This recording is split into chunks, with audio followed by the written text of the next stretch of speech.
अस्सलाम वालेकुम नाज़रीन, इस्लामाबाद में इस वक्त जुडिशल पैकेज की गूंज है और सुबह ही मैंने आपसे अपने वीलॉग में जिक्र किया और बड़ी तफसील से मैंने आपको बताया कि जस्टिस मंसूर अली शाह का, मैंने ट्विटर पर भी डाला कि जस्टिस मंसूर अली शाह, उनका रास्ता रोकने के लिए, जस्टिस मुनीब अख्तर का रास्ता रोकने के लिए पूरी की पूरी गेम तैयार कर ली गई है। एक सीनियर सहाफ़ी, सीनियर तज्ज़ियाकार से मेरी बात हो रही थी, इंटरव्यू भी पब्लिश होगा siyaasat.pk पर, वो भी आप देखिएगा।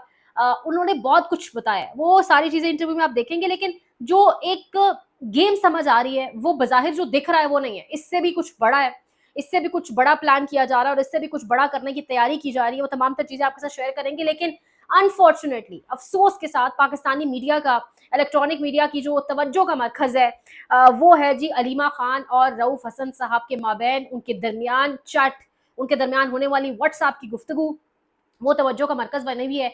और वो किस नाम से ये तमाम तर खबर दी जा रही है, बाखबर सिक्योरिटी ज़राए, यानी क्या हमारे सिक्योरिटी ज़राए का, जिनका नाम भी कोई नहीं है, पता भी नहीं है कि ये कौन है, किसके हवाले से बात हो रही है, क्या हमारे मुल्क के सिक्योरिटी ज़राए सिर्फ इस मकसद के लिए रह गए हैं कि वो रऊफ़ हसन की अलीमा खान के साथ या अलीमा खान की किसी और के साथ गुफ्तगू क्या हुई है, उसको निकाल कर सामने लाएंगे। और ये मामला, ये सिक्योरिटी ज़राए का मामला, फिर इसके ऊपर आप अंदाज़ा ये लगाएं कि टीवी चैनल्स के ऊपर कौन से तज्जियाकार बिठाए गए, तमाम के तमाम दिफाई तज्जियाकार, यानी डिफेंस एनालिस्ट, यानी कहीं पे ब्रिगेडियर कौन से बैठे हुए हैं, कहीं पे कौन से रिटायर्ड कर्नल बैठे हुए हैं। यानी ये हमारा लेवल रह गया है, ये हमारा मतलब हमारी अब फोकस और कंसंट्रेशन ये मामलात होंगे। हमारे मुल्क में कच्चे के डाकू, पक्के के डाकू तो मुसल्लत हैं ही हैं। कच्चे के डाकू हमारे मुल्क में जिस तरीके से गंभीर इकोनॉमी के मामलात, सुबह की व्लॉग में आखिर में मैंने बताया कि किस तरीके से वन बाय वन करके तमाम इंपॉर्टेंट कंपनीज शट डाउन कर रही हैं, लेकिन हमारा जो एक मेन फोकल पॉइंट रह गया वो ये रह गया कि गुफ्तगू क्या हो रही है जी। बस किस तरीके से इमरान खान के मुताल्लिक कुछ निकल आए, निकल भी कुछ नहीं पा रहा। Justice Mansoor Ali Shah, justice Munib Akhtar, senior most जज, का रास्ता रोकने की तैयारी, 28 अगस्त को पार्लियामेंट का ज्वाइंट सेशन बुलाने की तैयारी। मैं आपको आसान अल्फाज में, सादा अल्फाज में पूरे का पूरा नक्शा, पूरी की पूरी कहानी समझाऊंगी। नंबर एक, लोग पूछ रहे हैं कि ये मामला क्या है और क्या अक्सरियत इनके पास है, नहीं तो क्या कोई तरमीम। नंबर एक, तरमीम ये नहीं ला सकते, ये अमेंडमेंट नहीं कर सकते, क्योंकि इनके पास किसी सूरत ये इख्तियार मौजूद नहीं है, इनके पास अक्सरियत मौजूद नहीं है। और उसी अक्सरियत को बनाने के लिए कहीं से एमएनएस को किडनैप किया जा रहा है, कहीं से लोगों को उठाया जा रहा है, ताकि वफादारियां तो तब्दील करवाई नहीं जा सकती, वो 62 63 वाला सारा मामला। तो अब ये तरीका किया जा रहा है। उसके बाद number two, act of parliament, act of parliament भी नहीं लाया जा सकता। उसकी भी, उस हवाले से भी जब कुछ सीनियर सहाफियों से, कुछ सीनियर कानूनदान लोगों से बात हुई है, तो एक्ट ऑफ पार्लियामेंट भी नहीं लाया जा सकता। उस हवाले से भी इनके पास कैपेबिलिटी या मैंडेट, असल लफ्ज आप बात करें तो इनके पास, इनकी डोमेन में नहीं है, इनकी वक़्त वो नहीं है कि वो भी कर सके। तीसरे नंबर पर बात आ जाती है कि इनका जो प्लान है वो बड़ा है।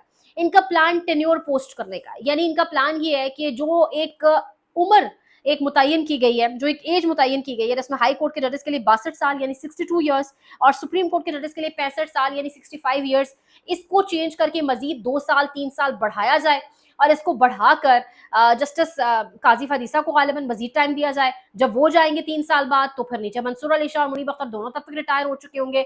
और कहा यह जा रहा है कि शायद ये मामला तमाम तर इसको एक्सपैंड करने की कोशिश की जाएगी तमाम तर इदारों तक। ये एक सरसरी जो खेल, बड़ा खेल जो है, उसके हवाले से कुछ ऐसी चंद एक खबरें तो मौजूद हैं, लेकिन बज़ाहिर क्या ये सब कुछ करना पॉसिबल होगा? ना तरमीम कर सकते हैं, ना एक्ट ऑफ पार्लियामेंट कर सकते हैं, तो क्या ये सब कुछ करना एक हुकूमत जिसके पास अक्सरियत मौजूद नहीं है, क्या उनके बस में ये काम होगा? क्या वो ये कर सकते हैं? क्या उनकी पॉकेट में इस कदर मैंडेट मौजूद है? प्रैक्टिकली अवाम कितना गुस्सा होगी? अवाम में ऑलरेडी बांग्लादेश के वाकयात के बाद नौजवान नस्ल में बड़ी एक्साइटमेंट पाई जा रही है और वो कह रहे हैं हमें कुछ करके दिखाना है, हमने कुछ करना है, यानी हम आंखों में आंखें डाल के अब मुकाबला करेंगे, रेजिस्टेंस शो करेंगे। तो क्या इस तरीके से मामला बेहतर होंगे? इकोनॉमी आपकी डूबती चली जा रही है दिन ब दिन। आईएमएफ ने आपको मजीद लोन देने से इनकार कर दिया, कहा सऊदीया से राब्ता करें, यानी फिर किस तरफ आप जा रहे हैं? ब्लूमबर्ग की रिपोर्ट्स अगर आप उठा के देख लें, बिजली के बिलों के हवाले से, आप जितने भी टॉप के इलेक्ट्रॉनिक मीडिया चैनल्स नहीं, डिजिटल मीडिया प्लेटफॉर्म्स उठाकर देखें, वहां पे आपको सारी बात पता चल रही है। लेकिन मुल्क के बड़े सहाफी, नजम सेठी, मुल्क के बड़े सहाफी, बड़े ये इसलिए नहीं है कि इनके काम, इनकी रिसर्च, इनकी जो पाए की, इनके पास इनको इन्फॉर्मेशन मौजूद है, इसलिए बड़े नहीं है।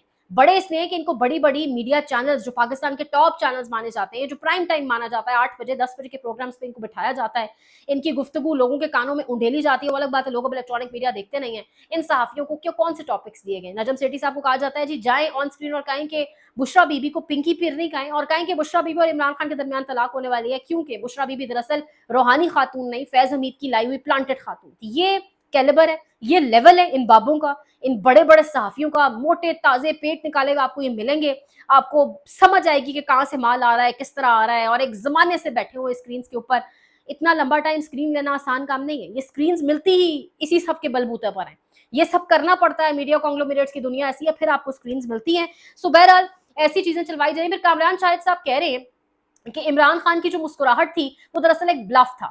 وہ کہہ رہے ہیں کہ عمران خان جو مسکرا رہے تھے جیل میں صحافی کے سوال پر, وہ ایک بلف کھیلا گیا ہے. کوئی عمران خان سے اسٹیبلشمنٹ کا رابطہ نہیں ہوا, کوئی عمران خان سے, صرف عمران خان ایک فیس سیونگ ڈھونڈ رہی ہے پی ٹی آئی. یعنی واقعتاً کیا سچ میں صبح 7 بجے سے 9 بجے کے بیچ جیل کے دروازے فیس سیونگ کے لیے کھولے گئے؟ عمران خان کو فیس سیونگ چاہیے تھی, اسی کی جیل کے دروازے کھلے. کیا واقعتاً عمران خان سے وہ اعلان کرایا گیا ہے؟ کیا سورسز ذرائع خبر نہیں دے رہے تھے کہ بہت بڑی تعداد میں ترنول کے آس پاس لوگ موجود ہیں, اور وکلا تنظیمیں, معذرت کے ساتھ جو طلبہ تنظیمیں وہ بڑی ایکٹیو ہو گئی ہیں اور جلسے میں بڑی تعداد میں پہنچیں گی؟ یعنی کیا, کس کو آپ الو بنا رہے ہیں؟ یہ لوگ بدل چکے ہیں. آپ امیجن کریے جب جلسہ کینسل ہوا, یہ پرسنل ایکسپیرینس ہے, لوگوں کے جو پرسنل میسیجز آ رہے تھے وہ یہ تھے کہ جلسہ کیا واقعی عمران خان نے کینسل کیا؟ اگر عمران خان نے بھی کینسل کیا تو ہم جائیں گے. یہ جو اعظم سواتی آ کے بات کر رہے ہیں, یہ جو فلانا بات کر رہا ہے, کیا یہ سچ ہے یا عمران خان کا نام لے کے بات کی جا رہی ہے؟ یہ وہ سب باتیں جو عمران خان کے اسٹیٹمنٹ سے, جو رات کو ہمایوں محمد اور جن لوگوں نے باتیں کی ہیں اس کے پارٹی کے اندر سے خبر نکلنے سے پہلے لوگوں کا ریاکشن تھا. لوگ اب یقین نہیں کرتے. اعظم سواتی کی بات پر لوگوں نے یقین کیا, ایک دفعہ کیا, شاید اگلی بار نہیں کریں گے, کیونکہ خان پہلے کہہ چکا ہے 8 ستمبر کو اگر کوئی کہے بھی نہیں ہے کینسل جلسہ کینسل ہے تو وہ میری بات نہیں ہوگی, وہ میرا نام استعمال ہو رہا ہوگا. تو لوگوں نے اعظم سواتی پر یقین کیا بیکاز ان کی قربانیاں بہت بڑے لیول کی ہیں, بہت بڑے لیول کی ان کی قربانیاں. ان کو جس طرح سے ہراس, ٹارچر, میں کیا لفظ استعمال کروں, تو ان کی قربانیاں بڑے اونچے لیول کی, اور خان نے بھی اسی لیے آپٹ کیا کہ بھائی تمہاری قربانیاں بڑے لیول کی, میری یوتھ تمہاری بات پہ یقین کرے گی. تو خان اپنی یوتھ کو سمجھ گیا ہے, لیکن اس سے بڑھ کر میں آپ کو ایک بات بتاؤں, شاید کل کو عمران خان, شاید کل کو مراد سعید جیسے لوگ جو اصل میں فیس ہیں پی ٹی آئی کا, وہ بھی اگر ہلکا سا لائنز کے اس پار ہونے کی کوشش کریں گے نا, عوام اب نہیں مانے گی. عوام کا شعور, اس کو خوبصورتی کہا جائے شعور کی, کیا کہا جائے کہ وہ کلٹ فالوئنگ نہیں رہی. عوام سمجھ رہی ہے چیزوں کو سینسس کے ساتھ, 5 سینسس جو آپ کے پاس موجود ہیں اس کے ساتھ لاجیکل ریشنل نکال رہی ہے, چیزوں کو جوڑ رہی ہے, کنیکٹ کر رہی ہے, اور پھر عوام دیکھ رہی ہے کہ ہو کیا رہا ہے, اور عوام اسی طریقے سے اب چلے گی آگے, کیونکہ ظلم لوگوں پر بہت ہوا ہے. کل رائن گریم کی سٹوری سٹیزن پورٹل کے حوالے سے, پاکستان میں ایسی خبریں رپورٹ کرنا بھی ایک ڈر, خوف, وہ بھی ایک فیمیل صحافی ہونے کے ناطے, لیکن وہ سٹوری ضرور آپ لوگوں کی نظر سے گزری ہوگی. بہرحال یہ جو کھیل ایک تماشا, یہ جو پارلیمنٹ کو سپریم کورٹ سے بھی اوپر لے جانے کا ایک تماشا, اور سپریم کورٹ کو پارلیمنٹ کا ایک سب آرڈینیٹ بنانے کا تماشا ایک شروع ہونے والا ہے. آنے والے ہفتے سے سنجیدہ نوعیت کے دن ہوں گے, کلیش ایک پیدا ہوگا, ایک عجیب کیوٹک سچویشن ہوگی, کیونکہ 2 بڑے ادارے آمنے سامنے ہوں گے, اور ان 2 اداروں کے پیچھے بھی ایک اور بڑا ادارہ ہے جو دراصل دونوں کو لڑوائے گا, اور سب سے زیادہ فائدہ پھر اسی کو ہوگا. مزید اپڈیٹس دیں گے اگلے ویلاگ میں انشاءاللہ. لائک, شیئر, سبسکرائب, جو لوگ سبسکرائب کر رہے ہیں اور جو لوگ لائک کر رہے ہیں, جو شیئر بھی کر رہے ہیں, ان کا بہت شکریہ. خیال رکھیے. اللہ کی مان.